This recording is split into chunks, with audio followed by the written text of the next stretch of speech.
Okay, dito po sa kinatatayuan ko, dito po ang sikreto kung bakit yung Bonifacio Global City o BGC ay hindi po binabaha. Ito pong kahabang paikot po na to, tinatawag na Burgos Circle.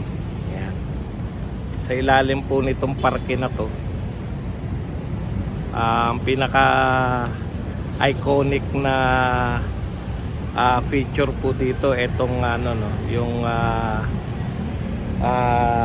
structure, anong tawag natin diyan, yung sculpture ng puno na may tatlong sanga, bronze sculpture.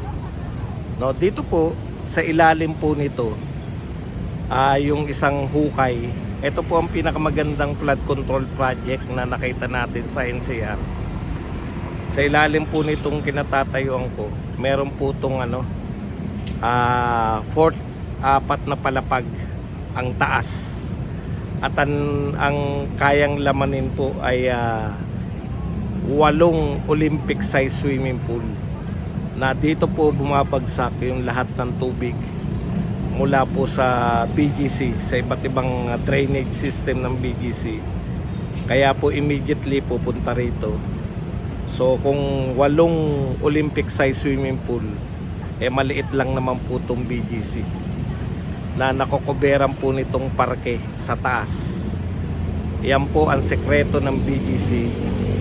Dito po ang tapon lahat ng tubig at unti-unti naman nilang nire-release yan papunta sa ilog. Yan po yung sekreto. Magandang halimbawa kung may totoong flood control project ang isang lugar, hindi po babahain ang Metro Manila o ang mga lugar sa kahit saan lugar sa buong mundo. Yan po ang yan po mula po rito sa BGC. Dagdag kaalaman po para sa ating lahat. Pad Aratilis po.